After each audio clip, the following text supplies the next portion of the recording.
மலைகளின் இளவரசி என்று அழைக்கப்படும் கொடைக்கானலில் பல்வேறு சுற்றுலா தலங்கள் இருக்கும் நிலையில் 500 வருடங்களாக வாழ்ந்து வரும் இந்த நாவல் மரம் பலரும் அறிந்திராத ஒன்று.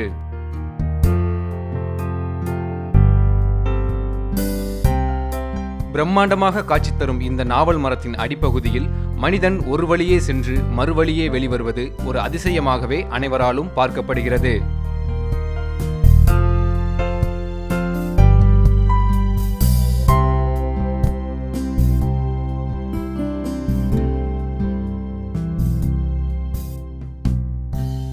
கொடைக்கானல் பேருந்து நிலையத்தில் இருந்து சுமார் 2 கிலோமீட்டர் தொலைவில் பாம்பார்புரம் சாலையில் உள்ள இந்த 500 வயது உயிரினத்தின் மீதான கவனம் சுற்றுலா பயணிகளிடையே ஏற்படாமல் இருக்க முறையான பராமரிப்பு இல்லாததே காரணம் என்று அப்பகுதி மக்களால் கூறப்படுகிறது.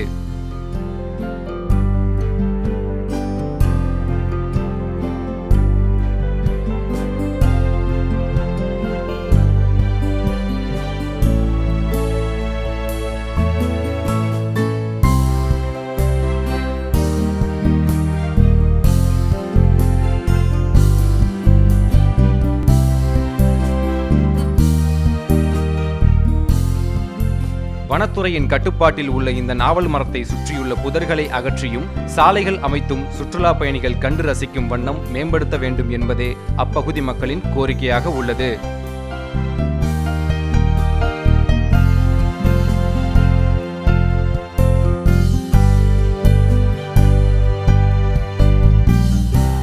ரெட்பிக்ஸ் செய்திக்குழு, ரெட்பிக்ஸ் நியூஸ்.